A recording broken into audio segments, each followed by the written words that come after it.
Yes. सो आज हम एक क्विक छोटी सी वीडियो रिकॉर्ड करेंगे। मैंने एक ट्रेड लिया था कॉपर पे, सॉरी गोल्ड पे, कॉपर पे नहीं।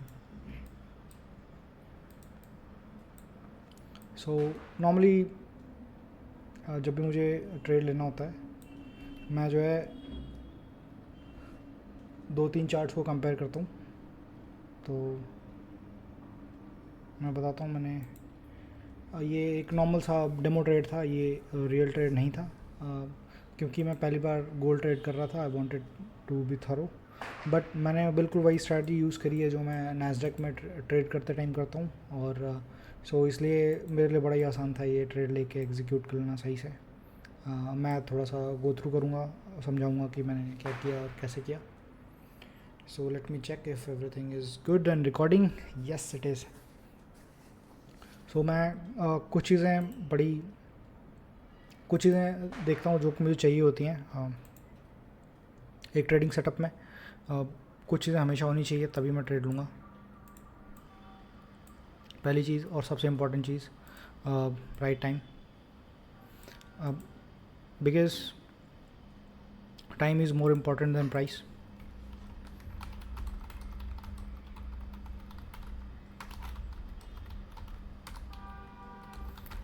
सो इसलिए हमेशा जो है you trade on right time.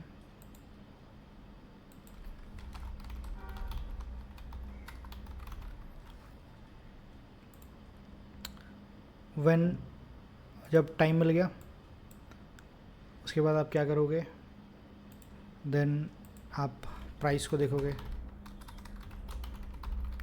अब जब आपको प्राइस भी मिल जाएगा उसके बाद आप टारगेट देखोगे। सो सिंपल सा मेरा स्टेप है।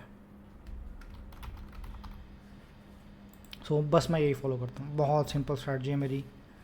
मैंने कुछ बहुत ही अच्छे ट्रेडर्स को देखा है अपने लाइक इंडियन मार्केट में भी, और जो लोग कमोडिटी गोल्ड फॉरेक्स सारे ट्रेड करते हैं, बहुत सारा मूविंग एवरेज और काफ़ी कुछ यूज़ करते हैं मोमेंटम वगैरह को कैप्चर करने के लिए। बट मुझे moving average to be honest समझ नहीं आता है। इसका मतलब ये नहीं है कि मूविंग एवरेज में कोई कमी है बस मुझे पसंद नहीं है। Even trading legends like Linda rash, जो कि एक मार्केट विजिट बुक में भी हैं, जिनका इंटरव्यू लिया था, जो भी जिन्होंने बुक लिखी है, मैं जैक स्वैगर, मैं नाम भूल जाता हूँ उनका। जैक ने इनका इंटरव्यू लिया था, और so even she uses it. मैं उन लिंडा रैश का कई बार चैनल देखता हूँ, उनकी किताब मैंने पढ़ी है स्ट्रीट स्मार्ट्स, जिसमें उन्होंने एक बहुत ही फेमस कॉन्सेप्ट को समझाया है, टर्टल सूप। कभी हम उसके बारे में डिस्कस करेंगे। सो यहाँ पे सिंपल सा मेरा ये प्रोसेस है, time is more important then price, फिर टाइम के बाद प्राइस एक्शन, उसके बाद टारगेट, सिंपल। सो टाइम में सबसे पहले क्या करना होता है कि मोस्ट इम्पॉर्टेंट टाइम जब सबसे ज़्यादा लिक्विडिटी होती है वो है यूएस सेशन जब ओपन होता है इंडियन टाइम में शाम को 7 बजे IST, और यूएस टाइम में UTC -4 में 9:30 बजे होता है, यानी न्यूयॉर्क टाइम सुबह 9:30 बजे जब वहाँ उनके मार्केट ओपन होती है। हमारे यहाँ शाम को 7 बज रहे होते हैं। तो मैं बिल्कुल चार्ट पे रेडी बैठा होता हूँ अपनी सारी एनालिसिस करके। दोनों साइड की लिक्विडिटी पे टारगेट्स मेरे सेट होते हैं कि अगर मार्केट ने इस लेवल को क्रॉस किया तो यहाँ जा सकता है, अगर इस इधर क्रॉस किया तो वहाँ जा सकता है, और फिर मतलब टारगेट क्या होगा, सबसे ज़्यादा लो हैंगिंग फ्रूट टारगेट का है जहाँ पे मैंने पार्शल लेने होते हैं। और तो ये आज का ट्रेड तो खैर काफ़ी आसान था। सबसे पहले मैं एक्सपेक्ट कर रहा था नैस्डैक में, मैंने नैस्डैक देखा था, तो नैस्डैक क्या कर रहा था, सबसे पहले मैंने चेक किया कि वो गैप अप ओपन होगा, ठीक है। जब नैस्डैक गैप अप ओपन हुआ तो मैंने मेजर किया कि कितना गैप अप ओपन हुआ है, तो ऑलमोस्ट 173 हैंडल। इसके बाद क्या होता है ना, जब भी मार्केट 150 से ज़्यादा ऊपर हैंडल्स में गैप अप ओपन होता है, सॉरी 241, ऑलमोस्ट 240, सो 240 राउंड फिगर। सो जब भी 150 से ज़्यादा 100-150 से ज़्यादा गैप अप ओपन होता है ना पॉइंट्स में नैस्डैक, तो क्या होता है ना कि तुरंत गैप कवर करने नहीं आता, ये पहले मार्केट ऊपर जाएगा, घूमेगा फिरेगा, फिर आएगा एक बार मैंने एक ऐसी स्ट्रैटेजी पर टेस्ट कर रहा था मैं कि मार्केट पहले ओपन होगा, अगर सपोज़ मैनिपुलेट किया, ठीक है। अब उसके बाद मार्केट क्या करेगा ना, जैसे मान लो यहाँ पे गिरा है नीचे, ठीक है, तो मार्केट पहले ऊपर जाएगा, इस एरिया को 930 को कैप्चर करेगा, फिर किसी स्पेसिफिक इंपॉर्टेंट पॉइंट तक जाएगा, फिर उसके बाद रिवर्स हो जाएगा और मे बी और रिवर्सल में पूरा ये टारगेट खा जाए सब काफ़ी दूर तक स्टैंडर्ड डिविएशन के हिसाब से। मैंने इस पर काफ़ी टेस्ट किए हैं, बहुत सारा डेटा इकट्ठा किया हुआ है इस पर, कभी उस पर भी डिटेल में चर्चा करेंगे। सो आज के लिए मैं क्विकली अपना ट्रेड समझाता हूँ। सिंस मैं नैस्डैक के लिए एक्सपेक्ट कर रहा था कि मार्केट, मैं बार बार देख रहा था, जैसे जब 9:15 हो गया ना तो मैं चेक कर रहा था कि प्राइस कहाँ है, और लास्ट RTH ये रेगुलर ट्रेडिंग आवर होते हैं, इसमें जब उनकी मार्केट खुली होती है सिर्फ तभी वहीं का डेटा दिखाता है। इसमें इलेक्ट्रॉनिक ट्रेडिंग आवर में सारा कुछ दिखाएगा, जैसे क्या हो रहा था, कब हो रहा था ट्रेड। नॉर्मली 9:30 बजे यहाँ से मार्केट खुली है, तो ये गैप अप दिखा रहा है यहाँ से। ये कल का क्लोज़ है एट ये 4:10 पे क्लोज़ हुआ इनका, जो भी ये सेटलमेंट प्राइस दिखाते हैं यहाँ पे। और फिर उसके बाद ये यहाँ से आज ओपन हुआ शाम को, हमारे यहाँ 7 बजे, उनके यहाँ 9:30 मॉर्निंग। ये UTC-4 न्यूयॉर्क टाइम यूज़ करता हूँ मैं। तो सिंपल आज भी बिल्कुल वही हुआ। दो आज क्योंकि सिंपल मार्केट ने पहले जो ओपन प्राइस को खाया, की टाइम फ्रेम को हिट किया यहाँ पे, और फिर उसके बाद रिवर्स हो गया। ये की टाइम फ्रेम क्या था मैं भी ये भी दिखाऊंगा। तो सिंस मुझे पता था कि पहले एक मैनिपुलेशन करेगा ही, यहाँ की कोई एक लिक्विडिटी कुछ ना कुछ टच करेगा, किसी PDRA को टच करेगा जैसे यहाँ पे किया है इसने, और उसके बाद ही ऊपर जाएगा, फिर उसके बाद में नीचे आएगा। कब नीचे आएगा मुझे ये भी पता था आज। जब भी रेड फोल्डर न्यूज़ नहीं होती है ना, तो पहले मैक्रो में नीचे नहीं आता। मैक्रोज जैसे ये पहला मैक्रो है ICT मैक्रोज 950 to 1010, इसमें नहीं आया, सेकंड में आया। और प्राइस अक्सर ऐसा करता है, जब भी रेड फोल्डर न्यूज़ नहीं होगी ना, आप देखोगे प्राइस अक्सर ऐसा करता है। तो ये सारी चीज़ें काफ़ी क्लियर थी मुझे। तो लेकिन मेरा रूल है no trade on no red folder no trade. मतलब अगर कोई रेड फोल्डर न्यूज़ नहीं है, जैसे आज देखो सिर्फ एक लो इम्पैक्ट न्यूज़ थी, sorry medium impact news, empire state manufacturing index, तो मैंने अवॉइड ही किया इसको। कल अच्छी न्यूज़ है, GDP का डेटा आ रहा है। फ्राइडे, ये पूरा हफ्ता ही मुझे लगता है ख़राब है, मतलब सैटरडे न्यूज़ है फ्राइडे को कुछ है नहीं, तो मुझे नहीं लगता है इस हफ्ते ट्रेड करना चाहिए। और इसीलिए मैंने प्लान किया मैं अब ट्रेड नहीं करूँगा इस हफ्ते एटलीस्ट, क्योंकि अब न्यूज़ है या नहीं। Just a moment.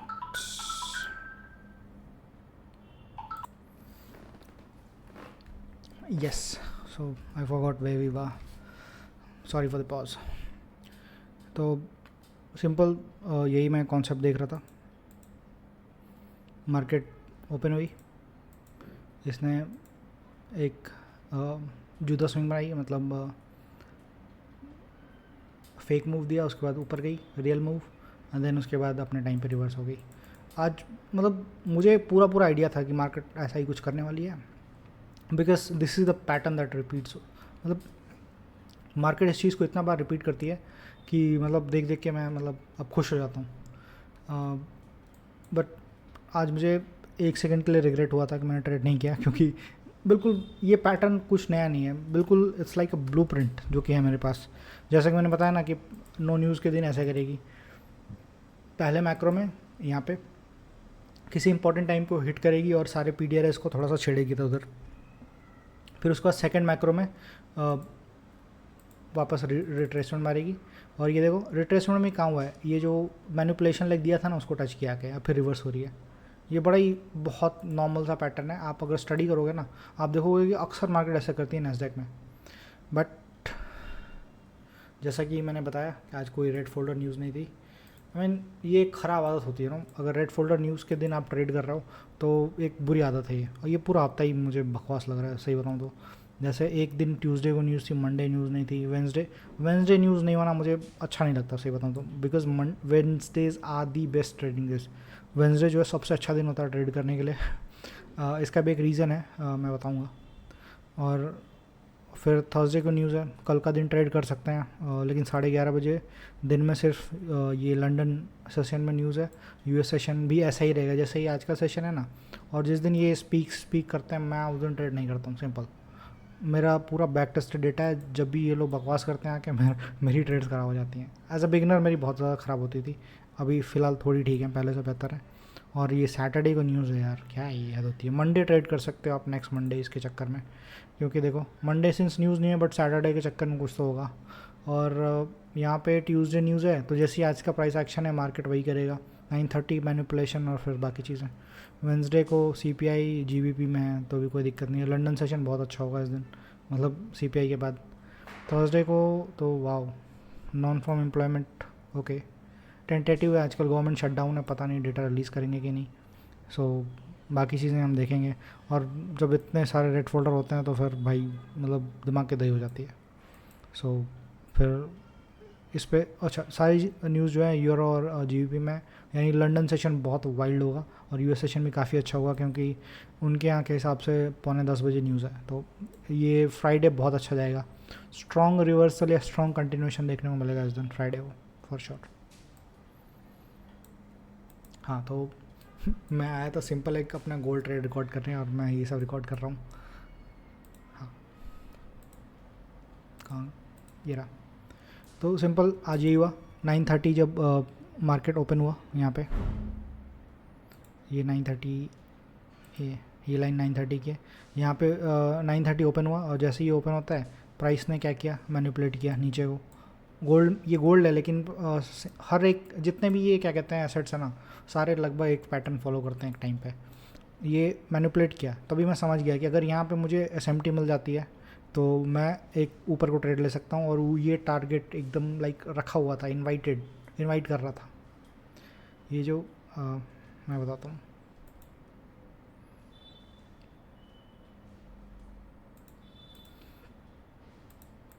तो सिंपल सी बात है, राइट टाइम। फिर मैं दूसरी चीज़ देखता हूँ, crack and correlation, because second most important in time के बाद जो है वो क्रैक एंड कोरिलेशन है। क्रैक एंड कोरिलेशन का मतलब सिंपल सा है, कोई एसएमटी आ जाए, जैसे कोई प्राइस किसी एक एसेट में कुछ करे दूसरे में ना करे। बेस्ट ट्रेड हमेशा बनते हैं एसेट्स को कंपेयर करने से। जैसे कि अगर आप मान लो, जैसे मैं यहाँ 3 एसेट कंपेयर कर रहा हूँ और देख रहा हूँ कि एक के कंपेरिजन में दूसरा क्या कर रहा है। एक गैन का कॉन्सेप्ट भी है, सीक्रेट डाइवर्जेंस करके कुछ है गैन का, मैंने उस पर थोड़ी सी पढ़ाई करी थी, बहुत कमाल की चीज़ है, ये वही चीज़ है बिल्कुल। अगर आप यहाँ देखो तो सिंपल कॉपर जो है, सॉरी सिल्वर जो है, सिल्वर यहाँ नीचे नहीं आया है, बट अगर आप इसको देखोगे, ये जो लो है स्पेसिफिक, ये वाला जो लो है और ये वाला लो है ऑलमोस्ट इक्वल है, बट यहाँ पे आप देखोगे ये लो ऊपर है और ये लो नीचे है। तो बस ये बस इसी को, ये डाइवर्जेंस है, क्रैक इन कोरिलेशन है। और आप अगर इसमें देखोगे यहाँ भी कॉपर के साथ भी काफ़ी क्रैक्स हैं, तो अगर कोई क्रैक है तो ही मार्केट अच्छा मूव करती है। Without a crack in correlation market reversal या रिवर्सल देता ही नहीं है। तो सिंपल, अगर रिवर्सल हो रहा है तो कोरिलेटेड एसेट्स में एक क्रैक ज़रूर होगा। क्रैक का मतलब यही है कि एक कुछ कर रहा है दूसरा वो चीज़ नहीं कर रहा, सिंपल। सो जब ये प्राइस यहाँ से नीचे आया तो मैं श्योर था कि ये मैनिपुलेट करेगा। दूसरी चीज़ मैं क्या देखा, तुरंत एसएमटी, क्रैक एंड कोरिलेशन, जो कि यहाँ पे है। एसएमटी मतलब smart money technique, I am sure you guys know. उसके बाद क्या हुआ कि जब यहाँ मैनिपुलेट कर लिया तो उसके बाद बड़ा ही आसान था मेरे लिए एक ट्रेड बनाना यहाँ से। सो मैंने 9:39 पर, नॉर्मली मेरा रूल है 9:42 से पहले मैं ट्रेड एग्जीक्यूट नहीं करता हूँ, बट मेरी सारी कंडीशन मैट हो गई थी 9:39 पे ही, मतलब सारी कंडीशन मैट थी, तो मैंने ट्रेड लगा दिया। क्योंकि गोल्ड मुझे लगा कहीं ज़ोर से भाग जाए तो फिर मतलब जो मुझे क्या कहते हैं मेरा ट्रेड एग्जीक्यूशन मिलेगा वो उतना अच्छा नहीं होगा। अगर इमेजिन करो मैंने अगर ट्रेड यहाँ से लिया होता, यहाँ से, तो पहले मुझे इतना ड्रॉ डाउन देखना पड़ता, ठीक है, फिर उसके बाद मुझे प्रॉफिट भी थोड़ा कम मिलता। तो जब भी राइट टाइम आया तो जितनी जल्दी हो सके बटन दबा देना चाहिए। और उसके बाद जो है मैंने 9:39 पे ट्रेड ले लिया और टारगेट बहुत सही था, ये यहाँ का इक्वल हाइज ऑलमोस्ट। और मैंने ये जो लंदन की बाई साइड है यहाँ पे, ये यहाँ पे मेन फाइनल ट्रेड क्लोज किया है। सिंपल, मैं इसको थोड़ा और एक्सप्लेन करता हूँ। सो जब ये क्रैक इन कोरिलेशन मुझे यहाँ मिल गया था तो मुझे पता था कि मार्केट सबसे पहले तो इजीली इसको टारगेट करेगा और सेकंड बेस्ट लिक्विडिटी ये होगी। ऐसा नहीं है कि इसके ऊपर नहीं जा सकता था। और ये डॉटेड लाइन, ये अलग मिस्ट्री है, मैं आपको बताता हूँ। ये मेरा अपना नोटिस किया सेटअप है, ठीक है। एक चीज़ मैं बताता हूँ, ये जो मैं बताने जा रहा हूँ मैं उसकी बात कर रहा हूँ। ये जो मैक्रोज होते हैं ना, पॉकेट्स ऑफ टाइम, जैसे ये मैक्रो है, कल के लंदन सेशन का मैक्रो है, सेकंड मैक्रो 4:03 to 4:30, ठीक है। इनके जो हाई लोज और मिडल पॉइंट होता है ना, जैसे इस मैक्रो का लो यहाँ पे ये डॉटेड लाइन, हाई ये डॉटेड लाइन है, मिडल ये डॉटेड लाइन है, ये बड़ी ही सेंसिटिव जगह होती हैं, मार्केट इनको सपोर्ट या रेजिस्टेंस के तौर पे भी यूज़ करता है। तो जैसे देखो यहाँ पे आज यही हुआ है, ये -4 स्टैंडर्ड डिविएशन आ रहा है यहाँ पे और इसको सपोर्ट के तौर पे यूज़ किया। अगर आप देखो कितना सही सपोर्ट बना है यहाँ पे। मुझे सपोर्ट एंड रेजिस्टेंस के नाम से एलर्जी है क्योंकि ये बहुत सारे लोग जो है, मतलब मेरे अपने डेफिनेशंस हैं जो मैंने सीखा है, मैंने सारा कुछ यूट्यूब से फ्री में सीखा है देख के, उसके हिसाब से मेरी डेफिनेशंस हैं। और मैं ये फेयर वैल्यू गैप्स को और ऐसे लेवल्स को, मैक्रोज हाई लोज को, time based support and resistance को यूज़ करता हूँ, जो कि ज़्यादा इफेक्टिव है। इवन ये सबसे ज़्यादा अच्छा काम करता है। आप यहाँ ही देखो कितना सही काम किया है, यहाँ से रिवर्स हो गया मार्केट और उसके बाद अभी तक रिकवर नहीं किया यहाँ तक। सो ये बड़ा ही सही चीज़ है। सो उसके बाद जो है मैंने यहाँ पे पार्शल्स भी लिए हुए हैं, और क्या कहते हैं, पहला पार्शल मैंने ये इक्वलाइज अटेम्प्ट कर रहा था ना, ये जो साइकिल ओपन है 7 से 8:30 तक की 90 मिनट की जो साइकिल है, इसका जो ओपनिंग प्राइस है, जैसे ही इसको हिट किया तो मैंने एक पार्शल ले लिया। दूसरा पार्शल भी इसके आसपास ही लिया है जब इसने इस AM बाई साइड को टच किया था। तीसरा पार्शल मैंने नहीं लिया। मैं नॉर्मली 3 पार्शल पसंद करता हूँ, बट 5 ही माइक्रो थे, माइक्रो कॉन्ट्रैक्ट्स थे मेरे पास, तो वो मैंने 3 ले लिए थे और फिर 2 मैंने टारगेट तक हिट होने दिया।